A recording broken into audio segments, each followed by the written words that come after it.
Bienvenue dans l'espace chaleureux du trio psycho. Oui, voilà.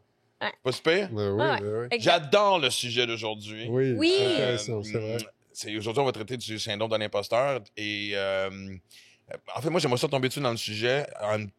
Une question rapide, en 2 volets, mais rapide. Est-ce qu'on peut affirmer que 100% des gens ont déjà vécu ça à un certain moment de leur vie? Et est-ce que le syndrome d'imposteur est alimenté par un manque de confiance ou c'est 2 choses complètement différentes? Mais en Il a fait, pensé en mots, t'as dit, Oui, oui. dans ces questions. mais J'ai pris oui. mon char, il y avait du trafic. J'ai eu le temps de réfléchir. Ah non, Bravo. tu parles pas de toi, c'est ça. Tu parles de ta réflexion. Oui. D'accord. C'est bien. Non, mais on en Il y a parle toujours après. un Mais... peu des deux dans les deux. C'est très pertinent ce que tu demandes parce que on se rend compte, en règle générale, syndrome d'imposteur, les études montrent que de 75% à 85% des gens ont connu ou vont connaître ce syndrome-là, en fait. Et qu'est-ce que c'est, hein? C'est vraiment l'idée de douter de ses compétences malgré ses accomplissements. Ça veut dire que ça n'a rien à voir avec la réalité, ça a à voir avec une perception biaisée de la réalité, puisque même si les gens réussissent, accomplissent des choses, ça ne compte pas tout à coup. Ils sont surtout envahis par le doute de je suis pas compétent, je vais être exposé bientôt. Il y a Je doute- quelqu'un de meilleur que moi. En fait, c'est l'idée qu'ils vont être dévoilés et que les gens vont se rendre compte qu'ils manquent de compétences et qu'ils sont faux et qu'en fait, ils sont pas si extraordinaires que ça. Donc, c'est vraiment un enjeu de crédibilité dans le regard des autres, mais que les gens anticipent alors que ça n'est pas vrai, en fait. Et oui, c'est lié avec un enjeu d'estime de soi aussi. Fait intéressant, les femmes sont plus sensibles à ce type de syndrome, à ce type de doute finalement, hein, par rapport à elles-mêmes que les hommes. Et on sait pourquoi? On évoque des causes biologiques, hormonales, Ouais. mais peut-être aussi une pression de la société. Ouais, c'est ça. Il y a peut-être la aussi... société, c'est sûr et certain, qui joue là-dedans. Quand on évoque la pression sociale, les études montrent que, en règle générale, plus de 80% des femmes pensent qu'elles subissent plus de pression sociale que les hommes. Dans les milieux aussi- professionnels notamment, hein, on parle de femmes qui sont des cadres de haut niveau, Ouais. elles ont ce sentiment que la pression est plus forte, donc évidemment, hein, elles vont avoir tendance à peut-être être plus anxieuses ou douter davantage de leurs compétences. De tout ce que j'ai vécu dans ma vie, ce syndrome-là a été de loin le plus lourd à porter. Puis, Ouais. tu sais, on a passé évidemment encore une fois un questionnaire, donc Ouais. on va dévoiler les résultats plus tard. Et j'ai bien aimé mes réponses parce que moi, j'ai vu l'évolution. Moi, je peux sincèrement dire que j'ai commencé dans le showbiz à 19 ans. C'est là que ça s'est comme quand même manifesté rapidement. Mm. Et je dirais que j'ai réglé ça à 45 ans. Quand même. Qu'est-ce qui t'a fait régler ça? Qu'est-ce qui t'a permis de régler ça? Quand tout s'est mis en place, de un, tu sais, moi, j'ai eu une carrière de haut et de bas, puis on connaît pas mal l'histoire aussi. J'ai pas aidé ma cause. Tout arrivait en même temps. J'ai été engagé à temps plein à la radio. On a décroché Max et Livia. J'avais écrit un nouveau show qui, tout d'un coup, était mon meilleur show point de vue de vente et de nombre de billets de shows, de représentation. Le livre. Ouais. Fait qu'il a fallu que finalement, je finisse par me dire ah, OK, bon, ben finalement, c'est peut-être pas pire, mon affaire.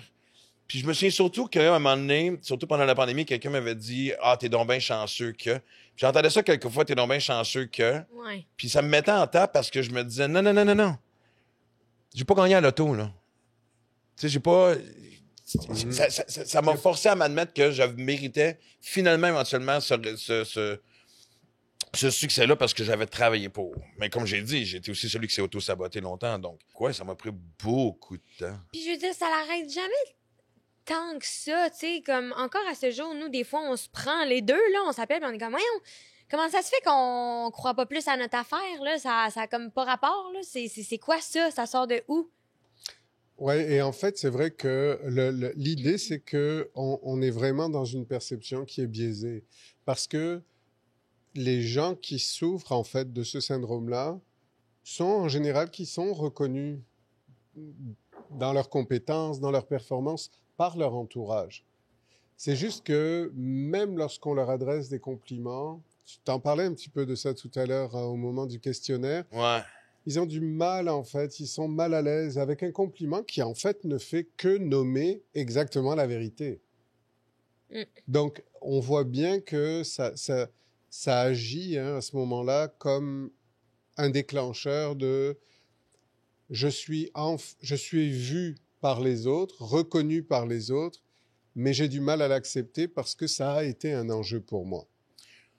En général, la plupart des sujets qu'on a abordés et qu'on va aborder, il y a toujours un lien. On vient souvent à l'enfance et tout. Est-ce que cette fois-ci, par contre, ça peut être différent? Parce qu'on sait que oui, tes parents peuvent t'inculquer de la confiance, mais en même temps aussi, tu peux être quelqu'un d'insécure à travers un environnement sécure. Ouais, ou ça peut se développer avec les années. Peut-être que quand tu étais jeune, c'était quelque chose, puis que soudainement, tu arrives à l'âge adulte et... Mais je pense que il y a une insécurité qui a été soit créée dans l'histoire, créée dans l'enfance, mais ça peut être aussi une insécurité qui est révélée à la suite d'un événement qui a été difficilement vécu sur le plan émotionnel et qui arrive plus tard dans la vie, en fait. Donc, vraiment, je pense que les gens doivent plus revenir. Je ne sais pas si d'identifier l'origine, ça aide à résoudre le problème, ou si l'idée, c'est plutôt de travailler comment ça s'exprime aujourd'hui dans le quotidien et d'essayer de développer des stratégies, des outils ou des techniques, en fait. Parce que qu'est-ce qui fait que tu te sentais le mouton noir? Parce qu'on me le disait, mais parce que j'étais... Okay. Mais même quand tu parles à Mike Ward a souvent dit... Max était le premier qui a ouvert la porte, puis après ça, j'ai surtout ça aussi, une affaire. Je me souviens, quand j'ai sorti mon premier spectacle, je m'excuse pour ceux à qui j'ai déjà raconté l'anecdote, mais Guillaume Lepage était venu me voir en me disant « Tu viens d'ouvrir une porte intéressante, mais dis-toi une chose, c'est que ceux qui ouvrent des portes sont souvent les derniers à passer à travers. » Fait que... Donc, moi, je suis devenu Maxime Martin, l'humoriste vulgaire, parce que je parlais de sexe à la télévision, peu importe. Puis Mike est arrivé. Il n'a pas eu facile non plus, mais Jeff Mercier est arrivé, Cathy Gauthier est arrivé, Mariana Mazza est arrivée. Fait que plus ça allait, plus... Puis aujourd'hui, maintenant, honnêtement, la liberté d'expression est juste quand même... Mais donc, c'était un mélange de, oui, syndrome d'imposteur, mais aussi de frustration à travers ça aussi. Donc, puis, non, je veux dire, la confiance, c'était l'affaire qui a été la plus longue à travailler, malgré le fait que, je veux dire, je passe au festival juste pour rire. Il y a des points d'ancrage auxquels j'aurais pu m'accrocher. Je vais m'en servir justement comme question. Parce que je pense que les gens, une dépression, la difficulté peut-être à l'identifier. Des choses que, on se questionne en tant qu'individu, mais que justement, c'est dans la consultation qu'on va trouver la source. Syndrome d'imposteur, je pense que c'est quelque chose qu'on déteste vite entre nous-mêmes, qu'on dépisse vite nous-mêmes. On détecte, tu vois. Exact, ouais, non, c'est ça. Ben, c'est aussi que ça s'applique à beaucoup de sphères de ta vie, là, c'est pas comme... ça peut s'appliquer ça au travail, c'est comme ça peut te suivre vraiment comme sans que ce soit comme un diagnostic genre t'es dépressif, c'est pas la même chose, c'est juste comme vraiment genre un sentiment qui s'en va jamais vraiment, mais qui se présente juste quand une activité ou la confrontation arrive. En fait, je trouve que tu rajoutes un point qui est important, c'est que souvent les gens vont l'attribuer par rapport à une performance professionnelle notamment. C'est beaucoup dans ce cadre-là qu'on parle de syndrome d'imposteur. Mais le syndrome d'imposteur, ça peut être aussi « je n'ai pas le droit d'être aimé ».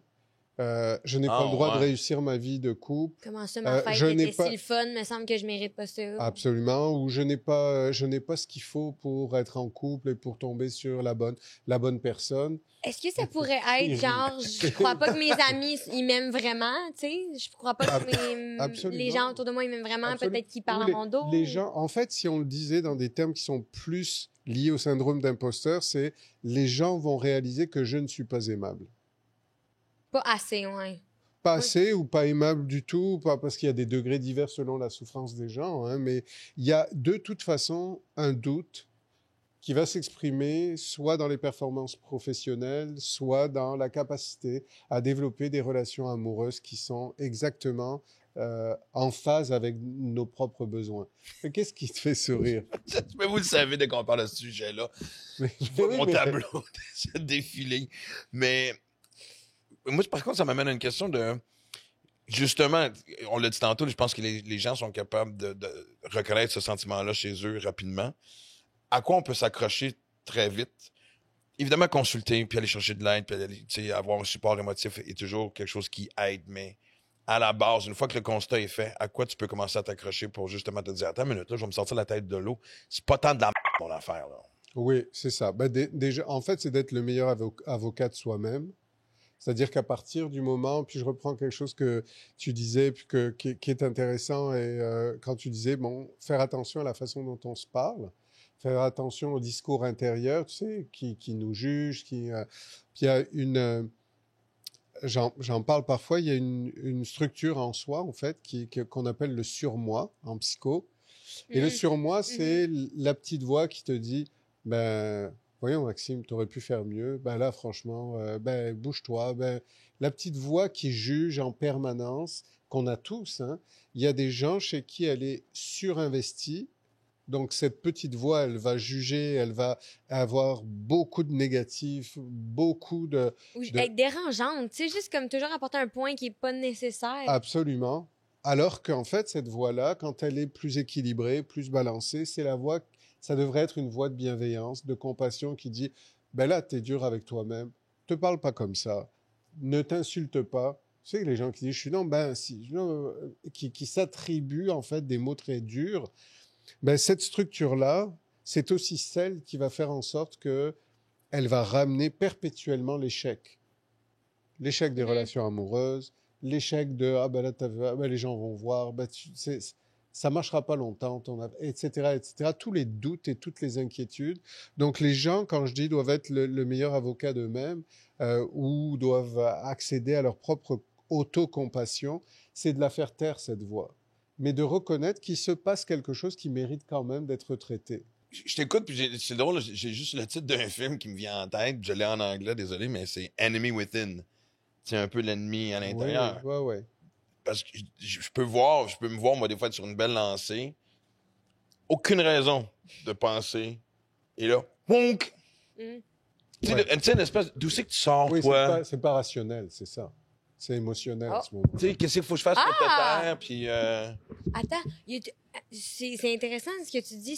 C'est pas rationnel, c'est Non. émotionnel. Mais c'est un peu un lien avec. J'avais comme une question que je sais pas trop comment la formuler, mais je suis curieuse d'aller un peu plus loin dans le fonctionnement de ce surmoi-là. Ça a-tu rapport avec nos systèmes, notre système nerveux? Genre, Ça a rapport beaucoup avec un doute qui a été qu'on a intégré en soi parce que on a eu une voix qui très tôt, encore une fois, dans la vie, a jugé.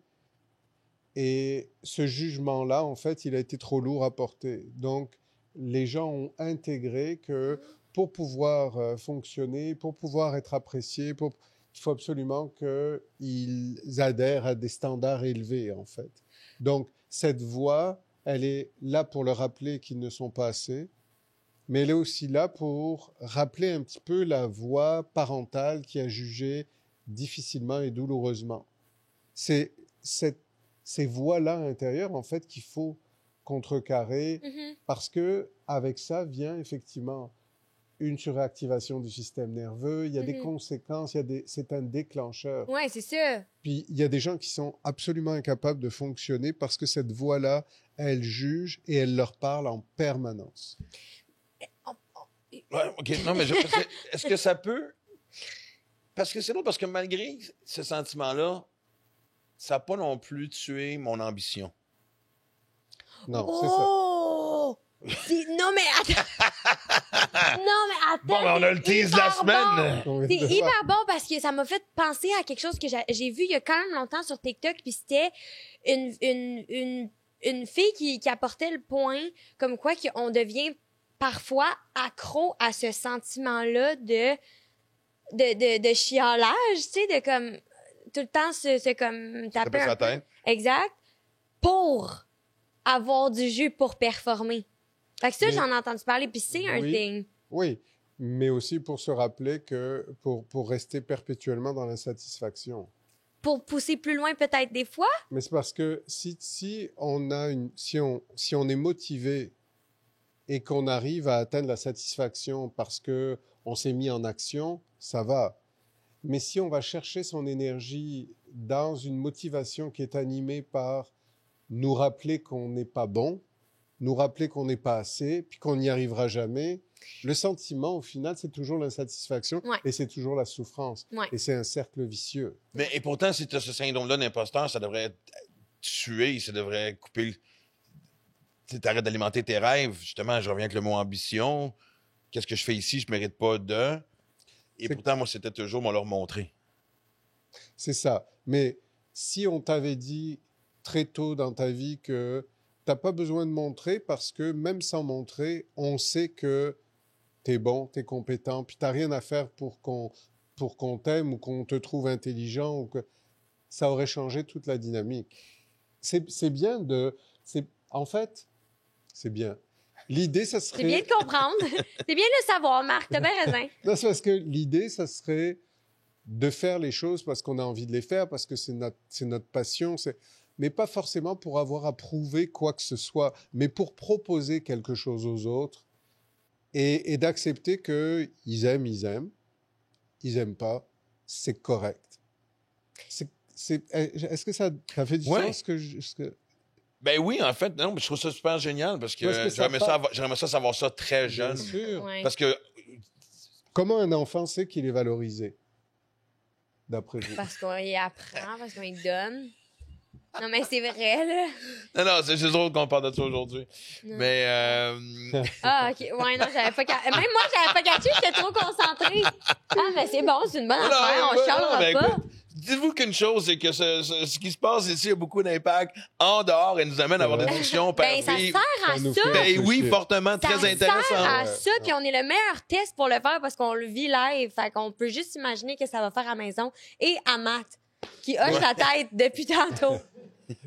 Mais tu sais, en fait, vraiment, j'y crois beaucoup parce que je le vois aussi par rapport aux gens qui consultent, par rapport aux études. Un enfant qui capte le regard valorisant de son parent, c'est un enfant qui part dans la vie avec beaucoup de sécurité.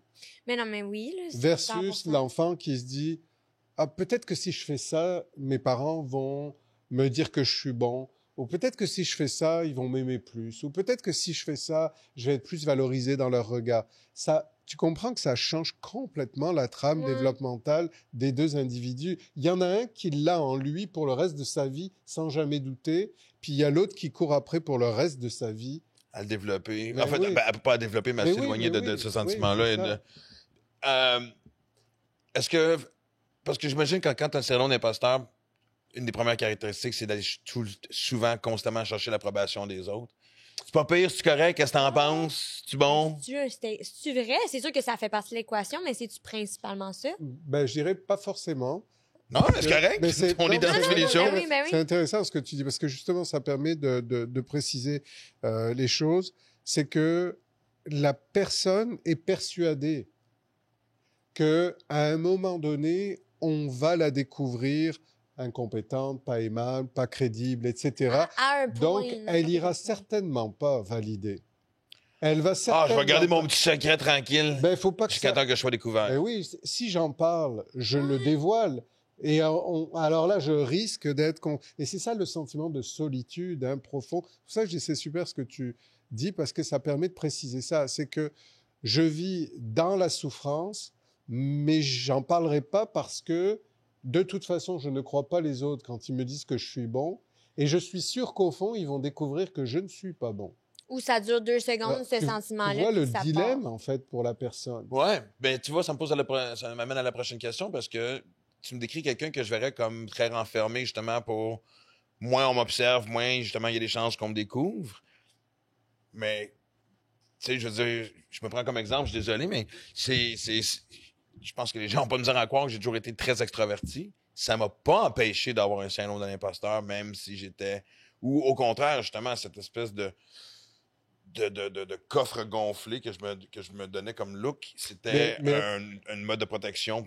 Mais être extraverti, c'est pas forcément dévoiler. OK? Ah, OK, ouais. On peut être extraverti, donc socialement, avoir le contact facile, parler, et en même temps, sélectionner aussi ce qu'on dévoile de soi et qui n'est pas forcément ce qui nous fait douter de nous-mêmes ou ce qui nous fait peur à dévoiler aux autres. Mhm. Donc, l'extraversion, en fait, ça ne veut pas forcément dire que on dévoile des choses très, très OK. fondamentales. Non, j'aurais peut-être vu ça comme une espèce de front, de mur pour cacher l'insécurité derrière. Ben, ça, on le sait souvent Ah. que ça arrive. C'est un Ouais, bon ça, c'est exemple. la là. Je projection. sais que moi, ça a été ça. Là. Ouais, Si je parle fort, les gens vont pas voir que j'ai peur. ok, je comprends. Donc, Ah. ouais, ok, je comprends. Donc, toi, tu dis c'est ta stratégie, ça a été ta stratégie pour... Inconsciemment. Inconsciemment, bien Ouais. sûr. Ça, tu sais, on parle en psycho de mécanismes d'adaptation. On en a tous. J'ai une image corporelle que j'aime pas du tout. Je vais faire beaucoup, beaucoup de sport. Je vais me gonfler les muscles. Ça va faire passer le message que je suis quelqu'un qui est, etc., qui s'affirme. Il y a des gens qui vont dire, ben, si je parle fort et que je suis extraverti, ben, du coup, ça va envoyer le message que je suis un gars qui est bien dans sa peau, puis il y a rien qui l'affecte, puis etc., etc. C'est des mécanismes, en fait, pour essayer d'adapter notre histoire à la réalité sociale De du moment, quoi. compenser encore. Toi, c'est quoi tes mécanismes d'adaptation, tu dirais? Oh mon Dieu! Est-ce qu'il y a quelque chose que tu as mis en place parce que c'était plus facile, ça te permettait de vivre plus facilement quelque chose? La réponse va vraiment t'étonner parce que c'est pas du tout dans l'amplification, mais moi, je suis allée dans genre dans la À réprimer plus. Ouais, c'est ça. J'ai commencé à faire de l'anxiété sociale Mhm.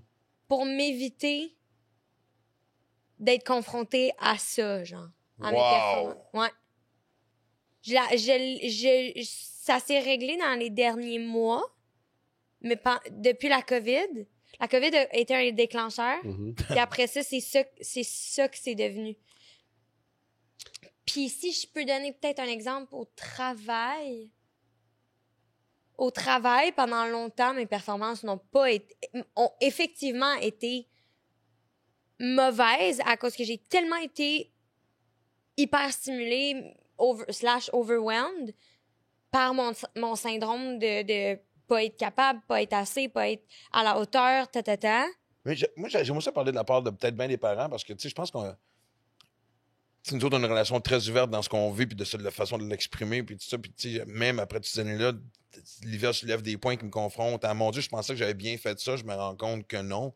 Tu sais, je me souviens que la danse était un endroit où tu avais souvent des moments d'insécurité, même si tu étais dans un top niveau et dans une des meilleures troupes de Montréal. Non, mais c'est vrai. Non, mais c'est vrai. Et combien de fois que ta mère et moi, on allait te voir puis on était comme, tu sais, sur le cul de ta performance parce que ça, à ce jour, on sait pas, tu sais que t'as pogné ça parce que ni ta mère ni moi. Exact, non, je te le garantis, c'est pas des deux parents. Il T'as était sauté le garanti. Mais tu Le fais plus comme- gros move de danse à ma mère, c'est ça. Pas rien d'autre. Ça, c'est quand le but. Ah ouais, puis ça, c'est quand le but. Mais donc, tu vois, moi, je me dis, j'aurais espéré inculquer une certaine confiance à Livia. Et là, de ce que tu viens de me dévoiler, j'ai fait, Mais je l'ai pas fait autant que j'aurais. Ouais. J'aimerais bien apporter une précision quand même, pas par rapport à votre histoire, mais peut-être pour les gens qui nous écoutent, parce qu'il y a une différence et un décalage entre l'intention du parent et la conséquence sur l'enfant. C'est-à-dire que l'intention du parent, je pense que si on parle à n'importe quel parent, à peu près 100% des parents vont dire ben moi je veux que mon enfant soit épanoui, qu'il soit heureux, qu'il soit au top de ses compétences, puis qu'il soit confiant, puis qu'il soit à l'aise socialement, puis qu'il réussisse ses relations amoureuses. Il n'y a pas un parent qui va dire le contraire, à moins de pathologie ou de troubles majeurs. Mais pourtant, est-ce que 100% de cette intention se traduit chez les enfants? Non. Ou du moins pas dans tous les aspects parentaux, tu sais. Parce que ça peut être présenté à quelques reprises, mais peut-être qu'à d'autres places, il y a comme un moins qui s'installe pareil au final. Absolument. Parce que, tu vois, en consultation, il y a beaucoup de gens qui vont dire j'ai manqué d'entendre que j'étais, qu'on m'aimait. Ouais. Ça, c'est un. Mais il y a aussi ceux qui disent l'inverse. On m'a dit beaucoup que j'étais aimé, mais au fond, ça m'a pas aidé parce que, dans les faits, je vivais une dynamique familiale que je trouvais perturbante, qui répondait pas à mes besoins, qui a généré en moi de l'anxiété, qui a généré en moi du doute. C'est juste pour dire que il peut y avoir un décalage entre l'intention du parent et ce que finalement vit l'enfant. Sinon, il y aurait personne qui vivrait un syndrome d'imposteur. On se dirait, ben, tous les parents aiment leurs enfants, donc aucun enfant ne devrait douter de lui-même. Mais c'est plus complexe que ça. Peut-être que ça a bien marché entre vous, je dirais, mais c'est pas forcément la majorité des gens. Non, mais Non, ça se c'est ça. travaille constamment. Mais Puis il y a plusieurs aspects, c'est tout, comme on vient de Ouais. le mentionner. Tu sais, c'est pas juste une poupée russe, là, c'est pas rien qui est le top. C'était tellement une expression. on va faire c'était écouter pas- quelque part. Non, mais On va s'en servir. honnêtement, on va j'aime la les- couper. j'aime le visuel de la poupée russe, par contre. C'est un bon visuel. Il y a une différence entre aimer et bien aimer. Donc, je pense que tout parent essaie d'aimer son enfant à sa mesure. Ouais. Est-ce que tout parent réussit à bien aimer son enfant? Et dans mon vocabulaire à moi, ça veut dire en accord avec les besoins réels de l'enfant. Est-ce que tout parent arrive à bien aimer un enfant en fonction des besoins de l'enfant? Je suis pas sûr. Mais tu sais, c'est ça qui est ingrat. Tu sais, on le dit, il n'y a pas de guide d'instruction pour être un parent. Ouais. Tu essaies de ne pas répéter les patterns de tes parents. On pense Ouais. toujours qu'on fait un meilleur job que celle qui a été faite pour nous. Pas méchamment. Tu sais, je pense que c'est le but de tout le monde. Tu sais, j'espère qu'elle va être un meilleur parent comme moi j'ai été. Moi, Ben je là, sais. voyons, Mais ça va rire aussi facilement Non, mais et spontanément. Tu sais, on dit, il n'y a pas de guide d'instruction. Moi, je suis pas tout à fait il d'accord. y a les livres à marque, en tout cas, ça, c'est sûr. Indépendamment de mes... Pas Avis à d'apprécier tous. l'ouverture Il y a à la les livres à blog. marque. Non, Hein, la porte de Indépendamment- Non, mais sans blague. Tu l'as pas? Non, je l'ai même pas. Ben, c'est surtout le dernier que tu as écrit que je trouve fascinant pour Ouais, ça. parents sécurisés, enfants sécurisés. Non, mais je parle même pas de mes livres. Je parle plus du fait que... On parle de tes livres. Ouais, c'est ça. Prends-le, prends-le, Ouais. prends-le. Ouais. Mais je le prends, mais à la fois, c'était pas exactement ça que je voulais dire. C'est pour ça que je précise. Non, Attendez, le ce livre que- Martin, ce que- arrêtez. ce que j'essaie de dire au fond, c'est que on sait que certains comportements des parents, on sait qu'un certain style parental, par anticipation, on sait que ça va créer des difficultés chez l'enfant. Puis on sait aussi qu'il y a un style parental qui favorise justement le sentiment chez l'enfant de se sentir bien aimé, etc., etc. Donc, on en a quand même des instructions à suivre comme parents, je trouve. Mais c'est plutôt rassurant parce que ça veut dire Ouais. que il y a des choses qui sont à favoriser, il y en a d'autres à éviter. Puis dans le cas justement de ce décalage entre l'intention du parent et ce que l'enfant vit, je dis toujours aux parents, vraiment l'essentiel, c'est d'identifier qui est mon enfant et ça veut dire quoi pour lui être aimé. Hmm. Et comment on fait pour savoir ça? Ben, tu On- lui On, demandes. on observe. Oui. Non, mais je même sais, des- mais à Mais pas 4 quand ans, il y je a suis pas sûr 4 ans, que tu là. sais. Imagine Ouais. l'enfant de 4 Un ans. enfant, c'est intéressant quand tu dis à 4 ans, je suis pas sûr que tu sais. Moi, j'ai envie de dire, oui, un enfant le sait, mais en fait, je vais te dire pourquoi. Mais c'est des exemples concrets du quotidien. C'est que C'est important qu'on le soulève. un bébé, spontanément, ou un enfant qui commence à marcher, si il est dans un coin de la pièce et qui vit une insécurité, son réflexe précablé sur le plan neuropsychologique, c'est « je suis inquiet, où est ma source de sécurité? C'est mon père, je cours vers mon père, je lui tends les bras, je me colle à lui, je vais me rassurer près de lui. » Ta réponse, ça va traduire exactement « je sais bien aimer mon enfant » ou « je l'aime mal », même si mon intention est bonne. Ça veut donc dire que si un parent voit cet enfant-là arriver vers lui, lui dit hey, « qu'est-ce qui se passe, mon grand? Qu'est-ce qui se passe, ma grande? Il y a quelque chose qui va pas ?» Donc, décode bien le non-verbal de son enfant, le fait que son enfant se rapproche. L'enfant l'offre cette information. Si le parent la capte, il va prendre son enfant dans les bras, il va lui faire une petite tape dans le dos, il va lui faire une caresse, et ça y est. Ça, répété sur des millions de fois au cours de la première année de 2 vie. millions, là, on se calme un peu. Là. 10 millions environ d'interactions. Pour vrai? Ouais, Ah, Dans les ouais, combien d'années ok. de vie? Attends, Ouais. en combien de temps? La première année, interaction mère-enfant, mère-bébé, c'est à peu près 10 millions. Il y a de quoi Ben, répéter voyons suffisamment donc. les bonnes actions pour créer, exactement quand on parle de sécurité d'attachement, pour créer de la sécurité ou de l'insécurité. Je termine juste rapidement pour dire, imaginons le même enfant qui vient près de son parent et le parent lui dit, ben là, écoute, fais pas le bébé, là, t'es pas, allez, vas-y, va t'amuser, non, laisse-moi tranquille, j'ai Ouais. pas le temps. Ça, Ouais. des millions de fois, va créer une empreinte différente chez l'enfant. Est-ce qu'on douterait ensuite que cet enfant-là pourrait avoir un enjeu de syndrome d'imposteur et d'estime de soi?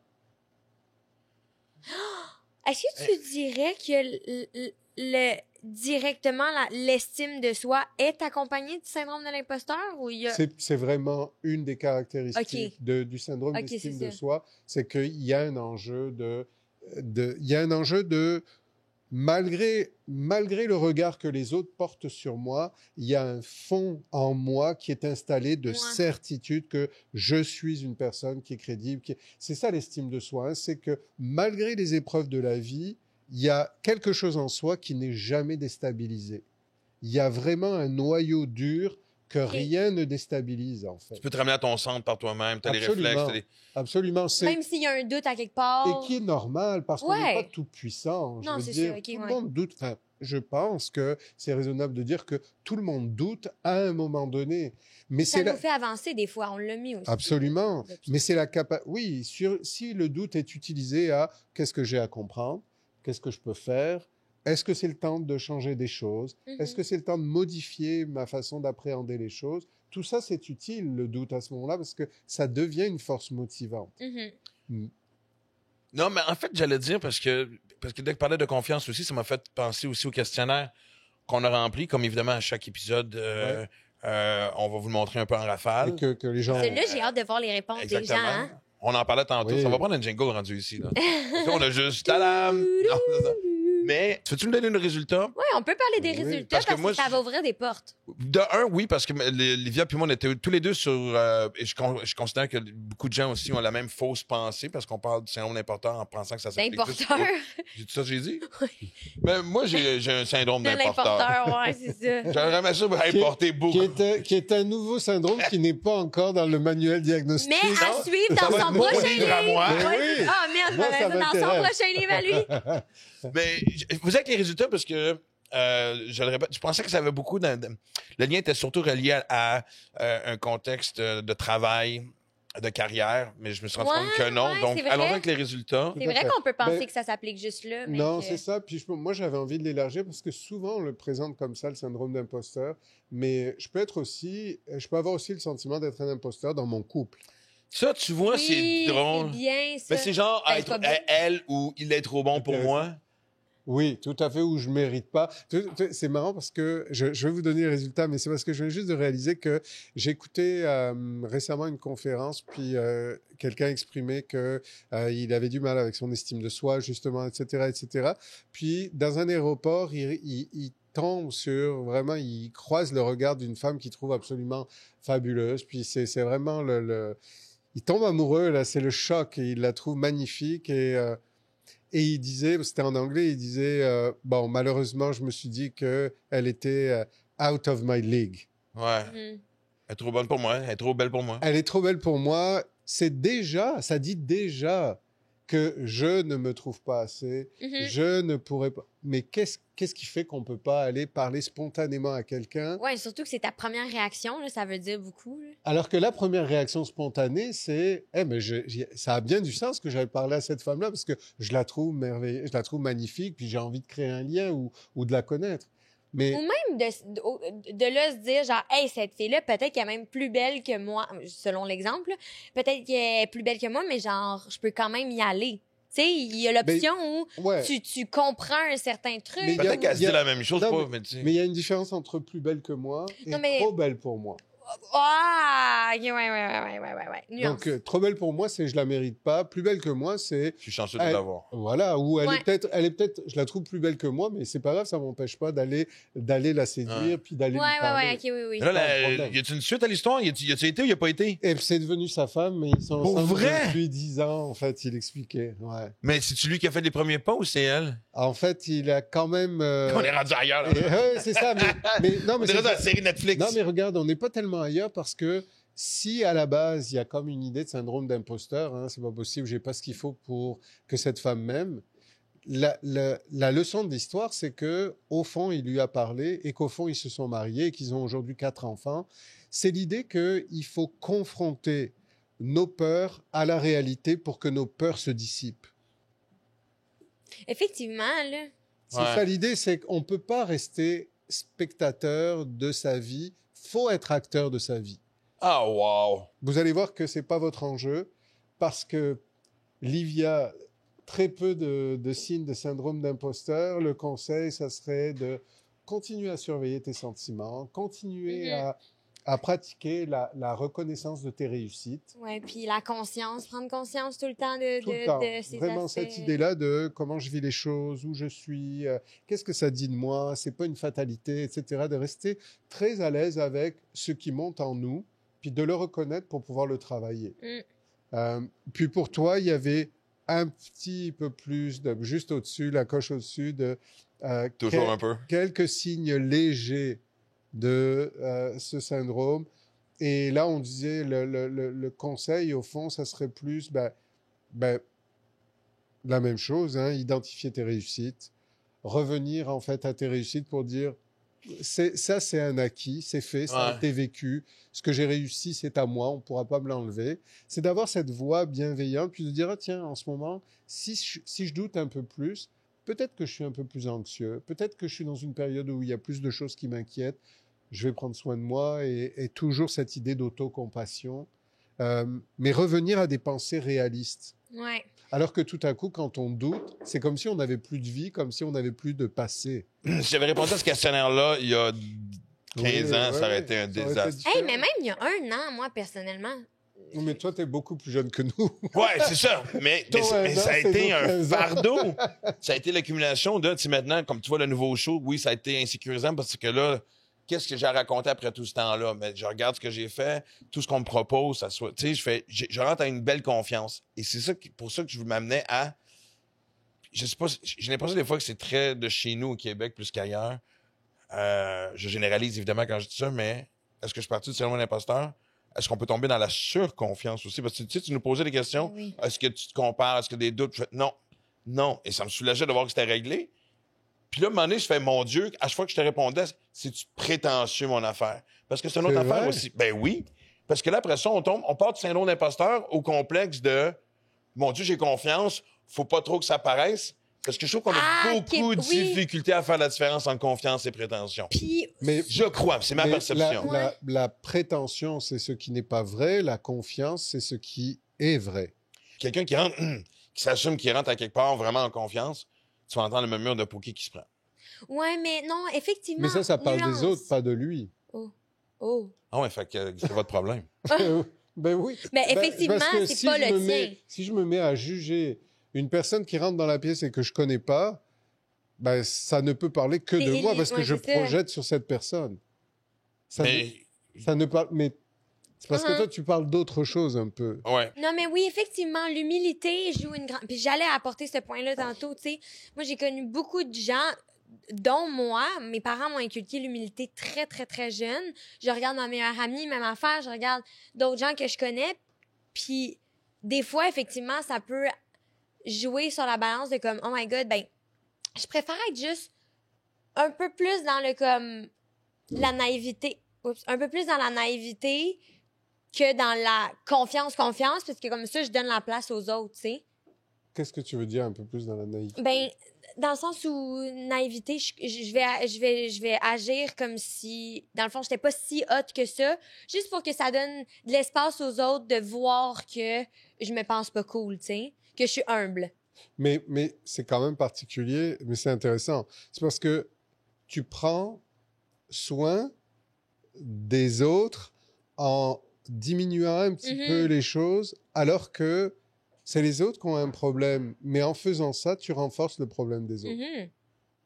L'idée dans la vie, c'est d'être qui on est, puis d'être fier, d'être heureux de qui on est. Mais ça, c'est pas de la prétention si on parle des vraies choses, on parle de ce qu'on a vraiment accompli. Est-ce qu'on peut être fier d'avoir fait un spectacle qui a fait rire pendant 2 heures, puis qui a fait que les gens ont oublié leurs problèmes? Ben, je pense que oui. Puis de le dire, je suis fier de ça, ben, c'est sain. Ben, C'est ça qu'on a. On a Ouais. besoin de modèles inspirants qui nous montrent et qui montrent, en fait, la réalité de ce qui est et qui est correct, en fait. ben 100%. Puis même on le dit essentiellement depuis le début, là, mais c'est important de se le dire parce que c'est là qu'on reconnaît Je vais appeler Fred entre les deux. voir, Voilà, parce qu'on peut pas- Ah, ben là. sauce. Là, c'est sûr qu'on Ouais. niaise. Non, là, c'est pas possible. Pour Pourquoi? reprendre ma question, c'est... Bon, moi, j'ai un chien qui me dérange, mais c'est plus, oui, il y a la confiance et la prétention. Il faut vraiment faire la différence parce que la confiance, Oui. c'est correct c'est correct de se penser hot. Pour de vrai, c'est correct d'être comme « Ah, je suis tellement fière de ce que j'ai fait. Mais surtout C'est si- tellement oui. bon. » Oui, surtout si on est capable aussi de dire ah ben là j'ai pas bien fait, tiens, il faudrait que j'améliore tel truc. L'idée c'est que ça soit balancé quoi, qu'on Ben, puisse de le penser sans le Respectueux, montrer aux autres, c'est ça que est-ce que la ligne entre confiance et prétention est ça? Je suis quelqu'un qui est confiant, j'ai confiance en mes moyens, j'ai pas de syndrome d'imposteur, c'est à la bonne place. Mais justement, j'ai pas mais besoin de le surdire aux autres. Hey, cette année, j'ai gagné tant, j'ai fait telle affaire. Hey, voici. Tu sais, Oui, des c'est ça, façons t'es de pas partager les obligé choses, c'est ça? de overshare.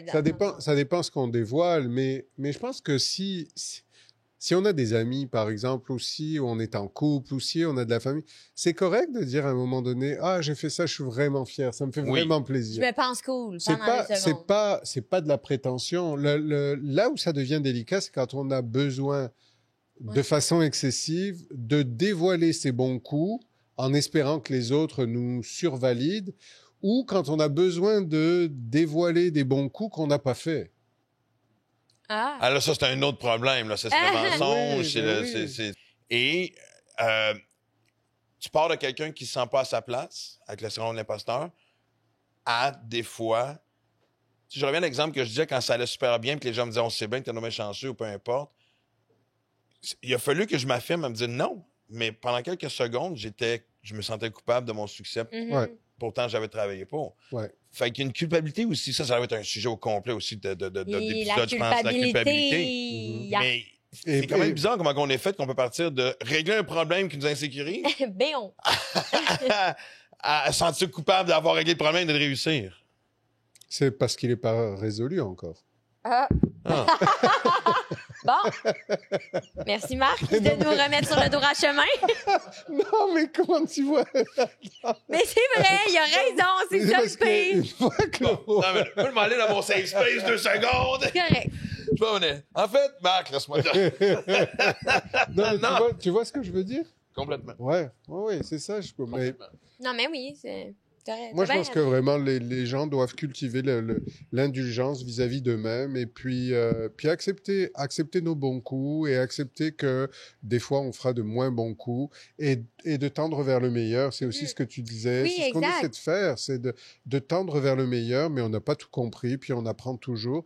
Il y a des gens qui pensent que d'autres personnes sont faites pour réussir dans la vie parce qu'elles ont plein de choses, parce qu'elles sont compétentes. Et moi, je dis Ouais. toujours aux gens, en fait, on est tous les experts de quelqu'un ou de quelque chose. Wow. Vraiment. Non, mais c'est ça veut pas de dire belle on a parole tous parce que c'est sûr quelque que ça allume chose. les gens qui écoutent. On a tous quelque chose à apporter. On a tous une aptitude, une compétence, une façon parfois de gérer les émotions qui est déjà très avancée et qui peut aider les autres, Donc, je pense que l'idée, c'est vraiment de se rappeler que on est tous capables de réussir quelque chose et de l'exercer, cette compétence. Puis aussi un petit rappel du discours intérieur qui est extrêmement important. On s'entend que si on s'abat avec des mots de fréquence basse, genre la honte ou le regret ou Les insultes. la peur. Les insultes. Exact. On se tire vers le bas. Tu sais, c'est important, ce discours-là, de comme, hey, je suis fière de moi, puis je le reconnais, puis je vais être encore Ouais. meilleure la prochaine Ouais. fois parce que je comprends mes compétences. Ouais, il y a un des outils qui peut aider les gens aussi, c'est de se fixer des objectifs réalistes. Oui, oui. Parce que c'est la meilleure façon de réussir et de s'enrichir d'une réussite. Si on a perpétuellement des objectifs qui sont irréalistes, on se place dans une position d'échec et d'insatisfaction. Alors que si on gravit la montagne petit à petit, ben on a certainement plus de chances d'arriver un jour en haut. Oui, non, c'est important de se respecter, d'avoir des objectifs respectueux envers ta personne, tu sais. Pas des objectifs basés sur la société ou les gens autour de toi, tu sais. Pression familiale, parentale, des autres, de ton entourage, de tes amis, ici ou ça. Et, on en entend souvent parler des monde à qui j'étais à l'école en même temps que lui ou elle, puis les autres sont rendus là, toi t'es là, ou peu importe, ou blablabla. Mais moi, je crois sincèrement que tout le monde qui a regardé l'épisode aujourd'hui s'est senti concerné, identifié. Ben honnêtement, oui, c'est sûr, ça touche tout le monde. Exactement. Encore une fois, on sait que tu es sûr. Là, je vais arrêter de dire site, il faut dire... Landing page, mais on sait pas comment le dire en français. On sait pas comment le dire en français, mais de toute façon... En tout cas, mais c'est notre site à nous. Sur notre page. Toutes les ressources sont là, évidemment, pour peu importe... Les liens vont être dans nos bios. Tous les détails sont dans la capsule tout le temps, de toute manière. Inquiétez-vous pas. On est là pour vous. We got you. Exact. Nous, on représente les problèmes, Marc la solution. Et... Ouais! Mais justement, par contre, en se quittant, j'aimerais quand même rapidement... S'il y a des gens juste... Parce que je pense que c'est une des choses... À moins que je me trompe, mais je pense que c'est assez facile de s'auto-diagnostiquer un syndrome de l'imposteur. Rapidement, à quoi je veux m'accrocher? Qu'est-ce qu'on pourrait dire aux gens pour... Tu viens de dire, se donner des objectifs réalistes. Des objectifs réalistes, recadrage des pensées. Donc, à partir du moment où j'ai des pensées négatives qui nourrissent un jugement négatif sur moi-même, d'essayer de simplement se poser la question, OK, si cette pensée-là négative, je la transférais en une pensée positive, qu'est-ce que je me dirais? Ça, c'est un travail qu'on peut faire avec soi-même. C'est aussi le travail des thérapies cognitives. C'est ce qu'on fait en thérapie, le recadrage des pensées négatives. Donc, on a parlé de se fixer des objectifs et réalistes et aussi de revenir à cette espèce de quel est le noyau inaltérable que j'ai en moi? Qu'est-ce que je pourrais me dire qu'aucune expérience de vie n'arrivera à démolir complètement? Ouais. Ouais, puis en des mots très simples, je pense que toi aussi...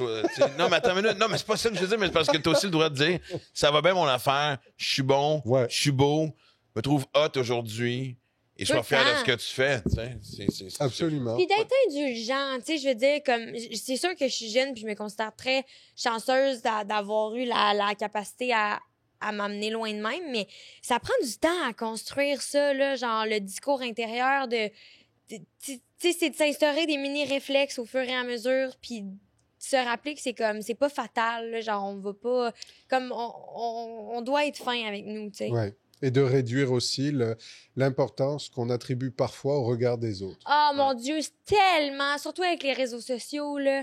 Exact. Genre, c'est tellement facile de voir le voisin puis de penser qu'il a la belle vie quand c'est probablement pas ça, tu sais. Et aussi... quelques secondes de la vie de quelqu'un avec du montage. Ouais. Écoute, non, c'est pas sa réalité quotidienne tous les jours. Et de se dire que les gens ne peuvent pas nous connaître plus que nous-mêmes. Oui, 100%. Possible. Exact. Et aussi, cette semaine en bonus... C'est vrai qu'on n'arrête pas de faire comme... Non, mais... On n'arrête pas de conclure. Peux-tu le finir, ce mot? Non, mais je te le dire. Oui, c'est ça. Mais en bonus aussi, cette semaine, tout de suite après l'épisode, il y a un petit blooper de Marc qui parle au chien. Puis on laisse ça même flotter dans les airs. Et, hey, merci tout le monde. Merci à vous deux. Merci à vous d'être là. De la part du Pio Vito, on se voit la semaine prochaine.